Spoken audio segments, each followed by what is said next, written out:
유튜브 채널 가장 많이 본 뉴스, 구독, 좋아요, 알림 설정, 댓글은 저에게 큰 힘이 됩니다. 지난 20일 중국 관영환구시보의 영문판 글로벌타임스에 기사 하나가 올라왔다. 최근 중국 웨이보에 돌고 있는 중국 해군항공대 H6N 폭격기 사진이었다. 글로벌타임스는 이민해방군이 최신의 H6N 폭격기에 극초음속 미사일을 탑재한 모습을 공개했으며 이 미사일은 요격이 불가능하다고 강조했다. 이 동영상의 이미지와 사운드는 유튜브 채널 가장 많이 본 뉴스가 소유하고 있다. 글로벌타임스 보도 후 각국 매체는 이 미사일에 대한 기사를 쏟아냈다. 언론들은 DF-17의 파생형이며 폭격기가 촬영된 장소는 대만과 가까운 남중국해 어딘가의 기지라고 분석했다. 일각에선 미사일의 사거리 2000에서 3000km에 달하는 괌 타격용 CJ-100이란 분석도 내놨다. 그러나 보도와 달리 폭격기가 촬영된 장소는 대만 근처도 아니었고 탑재된 미사일도 CJ-100이 아니었다. 사진에 나온 폭격기 기체 번호를 추적한 결과 해당 기체는 제9만 3671부대라는 위장 명칭을 사용하는 중국 공군 제106 항공여단 소속 기체로 확인됐다. 사진 촬영도 대만에서 직선거리로 1200km 이상 떨어진 허난 성난양시 소재 내이상 공군기지로 밝혀졌다. 중국의 대륙간 탄도미사일과 마찬가지로 내륙 깊숙한 곳에 배치된 이 부대는 H6N 폭격기를 가장 먼저 수령한 부대다. 그리고 핵 공격 임무를 전담하고 있는 전략 타격 부대다. 이 부대의 평시 활동은 거의 노출되지 않으며 촬영된 SNS에 올라와도 검열되는 높은 보안 등급을 적용받는다. 그런데 영상이 삭제되지 않고 오히려 관영 매체를 통해 보도됐다. 의도적 노출이라는 의미다. 중국은 신형 폭격기의 신형 미사일이 장착된 사진과 영상을 슬그머니 흘려 관영 매체가 보도하게 함으로써 자신들의 핵 능력을 과시하는 선전 전술을 썼던 것이다. 미국을 최대한 자극하지 않는 선에서 말이다. 이번에 H6N 폭격기가 달고 나온 미사일은 폭격기 탑재용으로 개발된 신형 미사일이다. 언론에서 언급하는 DF-17이나 CJ-100과는 다른 별개의 미사일이다. 중국은 러시아가 지상 발사용인 9K720 이스칸데르를 개조해 공중 발사형인 KH-47M 북현전을 만든 것을 착안했다.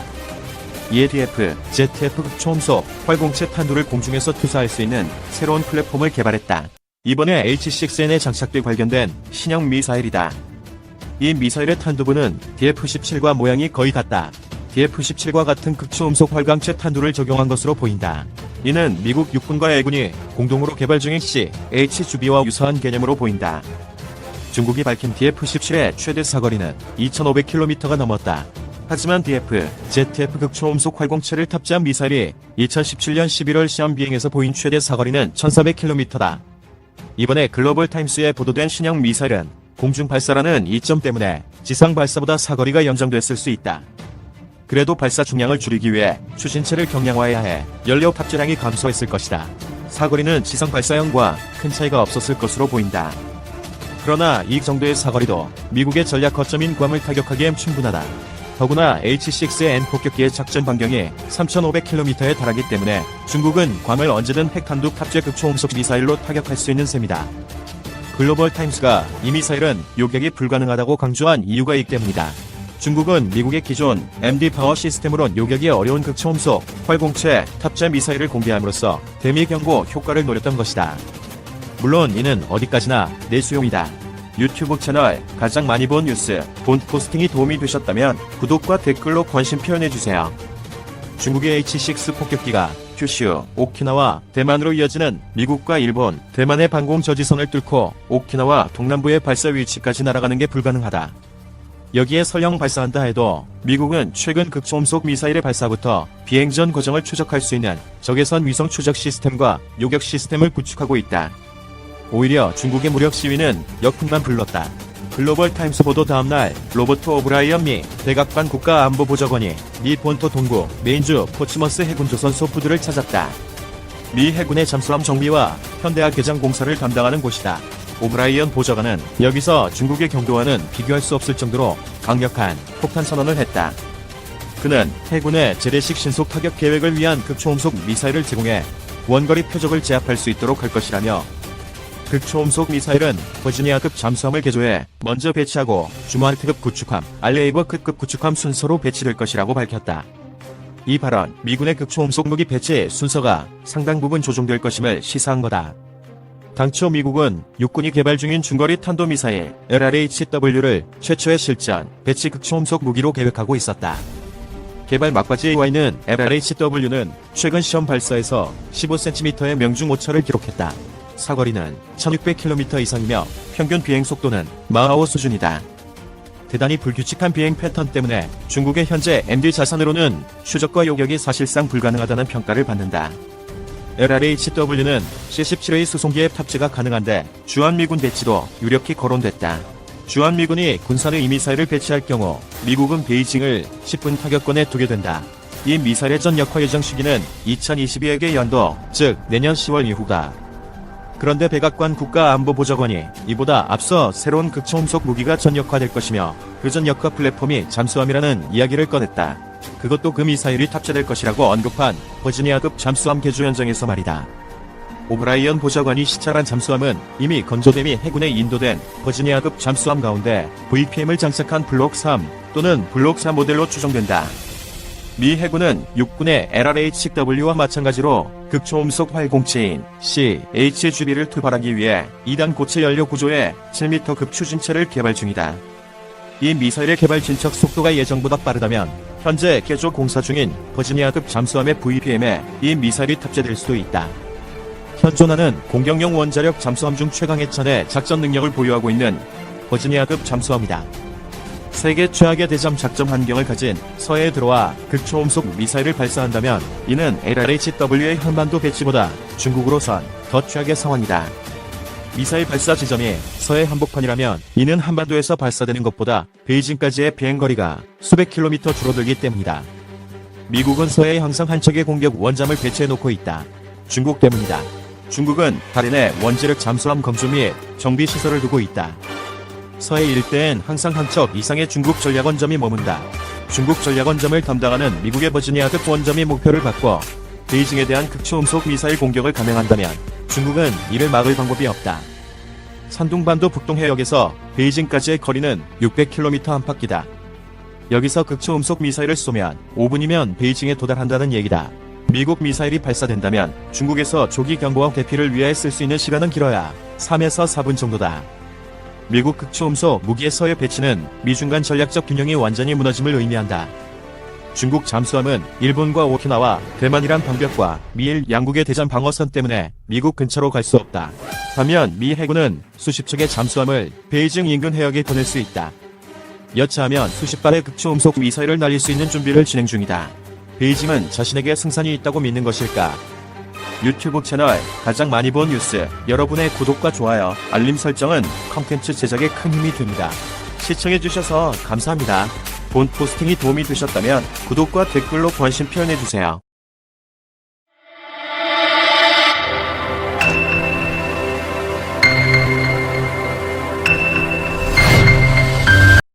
진심으로 감사드립니다. 바쁘시겠지만 좋아요, 알람, 구독 한 번씩 꼭 부탁드립니다. 오늘의 주제, 일본 반응, 일본 완강한 태도에 한국이 현재 외통수에 걸렸다는 상황, 일본 언론, 초조한 문 대통령, 들이대는 한국, 빼는 일본, 문희상 의장, 한국 복귀 후 제안서 수정 예정이란 주제로 여러분들과 한번 이야기를 나누어 보도록 하겠습니다. 좋지 않은 소식이 있습니다. 제목처럼 실제 일본 사이트 댓글, 후지TV 등에서 보도한 내용들로 제가 썸네일을 종합한 것인데 일본이 한국 측의 제안을 조롱조로 보고 있는 상황인데요. 뿐만 아니라 결국 일본이 또 완강한 태도로 나오고 있어 현재 우리나라의 제안과 관련한 모든 것들을 일본이 역이용하는 것 아니냐는 지적이 나오고 있습니다. 저와 함께 좀 더 알아보시죠. 방일 중인 우리나라 문희상 국회의장이 강제징용 문제의 해법으로 제안한 1+1 플러스 국민성금 알파 이 안에 대해 일본 정부가 받아들일 수 없다는 입장을 밝혔다고 일본 공영방송 NHK가 6일 결국 보도했습니다. 특히 일본에서는 아주 완강한 태도를 보이며 발표를 했는데요. 제가 일전에 방송에서도 말했지만 약간 고개를 숙이고 들어가는 느낌이 있다고 말씀드렸었고 우리나라가 이걸 일본 측이 거부하게 된다면 우리나라 측도 조금 어려워질 수 있다고 말씀드린 부분이 있었는데 결국 그렇게 되고 말았습니다. 이러지도 저러지도 못하는 상황이 된 것 같은데 실제 일본 정부 관계자가 이 문의장의 제안과 관련해 NHK에 일본 기업이 비용을 내는 것을 전제로 하고 있다며 지금까지 말해온 것처럼 일본으로서는 절대 받아들일 수 없다고 말해버린 것입니다. 앞서 한국 정부가 제안한 이 1+1 한일 기업 공동기금 조성안은 일본 정부가 이미 거부한 바가 있습니다. 이후 다양한 형태의 1+1+2 알파 방안이 거론되어 왔는데요. 실제 문의장의 제안은 한일 양국 국민의 자발적 성금을 알파로 하자는 것이 골자였습니다. 일본 측이 일본 기업의 배상 책임이 1965년 한일 청구권 협정으로 종결됐다는 주장을 굽히지 않으면 앞으로도 계속 평행선을 달리는 만큼 이 한국 기업과 양국 국민도 참여한다는 명분을 주며 태도 변화를 이끌려는 고육지책으로도 풀이가 됩니다. 다소 논란이 있을 수는 있지만 판결 이후 벌어진 논란이 일본의 한국 화이트리스트 배제, 그리고 한국의 한일 군사 정보보호 협정, 지소미아 종료 선언 등 정부 간 갈등에 이어 일본 여행 급감 등 국민 감정으로까지 번지는 상황을 서둘러 타개해야 한다는 양국의 판단으로도 보이는데요. 실제 우리나라 측은 문희상 국회의장이 5일 내놓은 이 일제 강제징용 피해자 배상 문제에 대한 1+1+ 알파 이 방안이 한일 양국에서 과연 여론의 호응을 얻을 수 있을지 주목하고 있었습니다. 특히 일본을 방문 중 문의장은 이날 도쿄 와스다대에서 제2의 김대중 오부치 선언, 문재인 아베 선언을 기대합니다 라는 제목의 특강을 통해 한국 일본 기업과 양국 국민의 자발적 기부로 기금을 마련해 징용 피해자 배상을 대신하는 방안을 제안했는데요. 하지만 이마저도 거부당한 상황인데, 즉 일본 측도 일본의 주장을 절대 굽힐 수 없다는 것이며 일본 기업과 관련되어서는 한 푼도 돈을 낼 의향이 없다는 뜻이죠. 특히 한국 측이 고육지책으로 내놓은 방안으로 평가가 됨에도 불구하고 일본 측이 전혀 주장을 굽히지 않아 세계적으로 이슈가 되고 있습니다.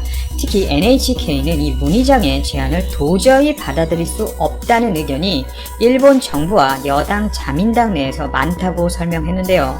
결국 일본 측의 간을 본 것인지 아니면 우리나라가 미국의 지속적인 압박 때문에 눈치를 보고 일본 측에게 제안을 한 것인지는 저는 모르겠지만 이 문의장은 일본 측 의견을 참고해서 또 우리나라로 귀국 후에 양 국가 간 이 강제징용 보상 법안과 관련한 수정안을 발의할 예정이라고 하는데요. 실제 돈을 나누어 부담하게 되면 양국이 그건 일본 기업의 징용의 책임이 전부 다 있는 것은 아니라는 모양새가 된다는 의견이 현재 한국 내에서도 많은 상황입니다. 실제 이렇게 일본이 우리나라 문의장의 제안을 완강하게 거부하자마자 일본에 바로 사설이 하나 또 떴습니다. 바로 지소미아와 관련된 사설인데요. 현재 미국의 스튜렐 차관보가 우리나라에 와 있고 오늘 우리나라 외교부 강경화 장관과 만나 지소미아 및 한일 관계에 대해서 이야기를 나눌 것이라고 하는데, 특히 현재 미국 측에서 지소미아와 관련된 압박을 한국과 일본에 동시에 넣고 있기 때문에 두 나라 모두 이 지소미아와 관련해서 신경이 곤두서 있는 상황입니다. 그런데 이 상황에서 문의장의 제안을 반대하면서 그 패를 다시 일본이 우리나라에게 넘긴 것이죠. 실제 이 군사정보보호협정, 즉 지소미아의 22일 자정 종료를 앞두고 한일 간 대화를 촉구하는 일본 신문의 사설이 6일 잇따라 나왔습니다. 결국 똑같은 이야기를 일본 측은 계속하고 있는데요. 일본 정부가 강제징용 문제에 대해 기존 방침에서 변화가 없다며 움직이지 않고 있는 상황에서 일본 언론들은 대화를 서둘러야 한다고 강조한 것이지만 결국 얘기하는 것은 그 공은 한국에 있다는 식의 자세로 한국이 해결책을 제시하라는 주장을 펴며 일본 정부의 입장을 대변해버리고 있는 것입니다. 실제 극우 언론인 산케이에서는 우리나라의 제안 및 회담 제의에 대해 화해 포지에 속지 마라 등의 선동을 또 하고 있고, 요미우리에서도 통일조선 핵보유 않게 손 써야 라는 이야기를 내놓고 있는데요. 아주 자극적인 멘트들로 일본 내부를 선동하고 있는 모습이 보이네요. 사실 우리나라 여론도 현재 좋지 못한 상황입니다. 일본 수출 규제와 더불어서 하나의 카드로 내놓은 것이 지소미아 종료라는 카드인데 미국의 압박으로 인해 이 카드를 접고 이번 강제징용 피해 보상과 관련해서 먼저 제의를 하는 모습을 보여 아쉽다는 의견이 많았는데요. 특히 제안을 일본 측에게 거부당했기 때문에 오히려 일본은 이 상황을 역이용할 것 같다는 생각이 개인적으로 많이 듭니다. 앞으로 우리 정부가 어떤 정책을 펴야 가장 현명할지는 저도 모르겠지만 한국과 일본 사이 단독 관계가 아닌 현재 천조국인 미국까지 끼어있어 우리나라가 펼쳐온 정책이 쉽게 먹혀 들어갈 것 같지는 않아서 앞으로 정부 관계자들의 대일본 정책이 어떻게 펼쳐질지 좀 더 지켜보고 전해드릴 소식이 있다면 여러분들께 또 바로 전해드리도록 하겠습니다. 방금까지는 조금 어려운 소식을 제가 전해드렸다면 이번엔 아주 즐거운 소식입니다. 바로 베트남에서의 박항서 감독과 관련된 이야기인데요. 베트남의 국민 영웅으로 불리는 이 박항서 감독이 베트남 축구 대표팀을 계속 이끌게 되었습니다. 박항서 감독의 매니지먼트를 맡은 DJ 매니지먼트는 5일 박 감독이 베트남 축구 대표팀과 재계약했다고 밝혔는데요.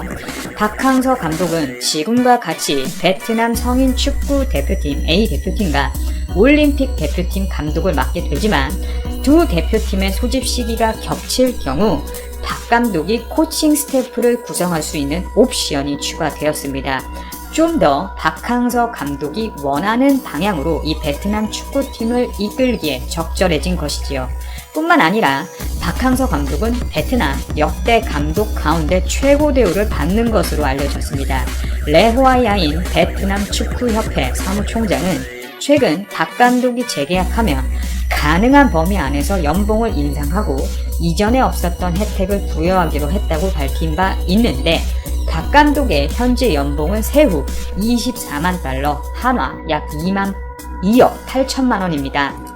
실제 베트남 내에서는 이 박항서 감독의 연봉이 생각한 것보다 너무 적다며 박항서 감독이 이룬 역사를 보았을 때 연봉 인상이 필요하다는 의견도 많았는데요. 특히 박 감독의 지휘 아래 베트남 축구는 지난해 아시아 축구 연맹 U23 이 챔피언십 준우승을 시작으로 아시안게임 4강 신화와 10년 만에 아세안 축구연맹 스즈키컵 우승을 달성하는 등 영거푸 역사를 다시 썼기 때문입니다. 또 지난 1월 있었던 아시안컵에서는 12년 만에 8강에 진출했고 2022년 카타르 월드컵 아시아 지역 2차 예선에서도 지난 9월 태국과 비균 뒤 지난달 10일과 15일 각각 말레이시아와 인도네시아를 꺾었습니다. 실제 이번 재계약을 통해 박항서 감독이 원하는 축구를 더욱더 확실하게 할 수 있는 조건이 다져진 상황이기 때문에 개인적으로 정말 축하드리고 베트남에서 별이 되시길 바랍니다. 뿐만 아니라 최근 베트남 내에서의 한국의 이미지가 굉장히 좋아지고 있는데 박항서 감독님 뿐만 아니라 삼성전자 및 우리나라의 여러 기업들이 베트남에 투자하고 있기 때문에 앞으로도 베트남과 많은 좋은 교류가 있길 바라며 이만 방송을 마치도록 하겠습니다. 오늘도 제 방송을 들어주셔서 진심으로 감사드립니다. 이만 마치도록 하겠습니다. 한국군의 첫 전용통신 위성 아나시스 2호가 미국 플로리다주 케이프 카네버럴 공군기지에서 발사됐다. 방위사업청은 21일 오전 0시 미국 케이프 카네버럴 공군기지의 케네디 우주센터에서 성공적으로 발사되었다고 밝혔다. 아나시스 2호는 발사 약 32분 후 고도 약 630km 지점에서 팔콘-9 발사체로부터 정상적으로 분리되고 이어 약 18분 뒤에는 프랑스 툴루즈 위성 관제센터와 첫 교신을 시도해 오전 7시 8분 첫 교신에 성공했다. 아나시스 2호는 발사 후 안테나 및 태양 전지판 전개를 통해 임무 수행에 필요한 전력 공급 및 운용 가능 여부를 점검할 예정이며 약 2주간의 중간 궤도 변경을 통해 최종적으로 고도 36,000km의 정지 궤도에 위치하게 된다. 정지 궤도 안착 후에는 약 1개월간 위성의 성능과 운용성을 확인할 계획이다.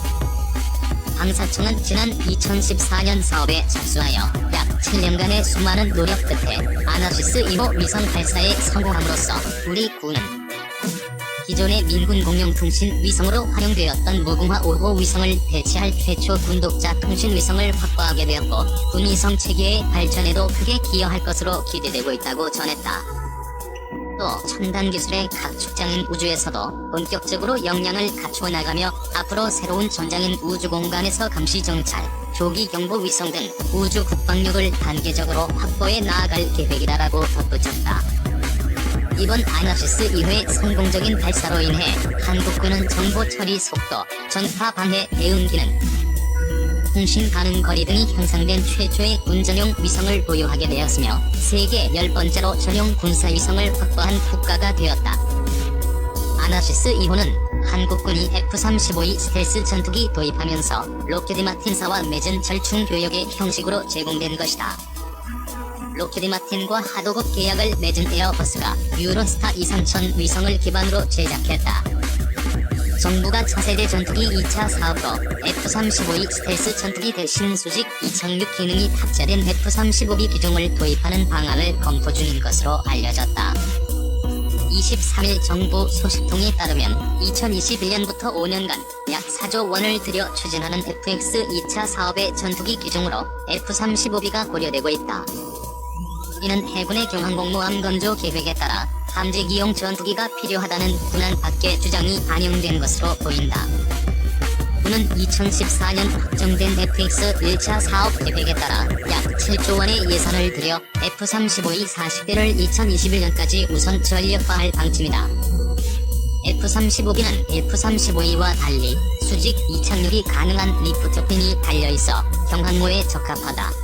가격도 대당 보통 1,000억 원인 F-35E보다 30%가량 비싼 것으로 알려져 있다. 군 관계자는 둘 다 같은 계열의 스텔스 전투기이지만 부품 대부분이 달라 사실상 새로운 기종으로 봐야 한다고 전했다. 소식통에 따르면 지난해 경항모를 2033년 진수하겠다는 계획이 발표된 뒤 FX 2차 사업에 F-35B 기종을 도입해야 한다는 주장이 나왔다. 하지만 군은 당시 F-35E 20대를 구매하기로 가닥을 잡은 것으로 알려졌다. 이 때문에 이번에 F-35B로 기종을 변경할 경우 전투기 도입이 더 늦춰질 수밖에 없다. 현재 공군력은 F-4, F-5 등 기존 전투기가 노후화돼 전력 대체가 시급한 상황이다. 군 관계자는 FX 1차 사업과 다른 기종을 도입하려면 작전 요구 성능 등을 새로 검토해야 해서 전투기 도입에 시간이 더 오래 걸린다며 기종을 변경하지 말고 경항모용 함재기가 얼마나 더 필요한지 파악해 나중에 추가로 도입하는 게 낫다고 했다. 수직 이착륙 기능이 탑재된 F-35B는 F-35E에 비해 연료나 미사일 등 무장 탑재량이 적어 전투력이 약화될 것이라는 지적도 나온다.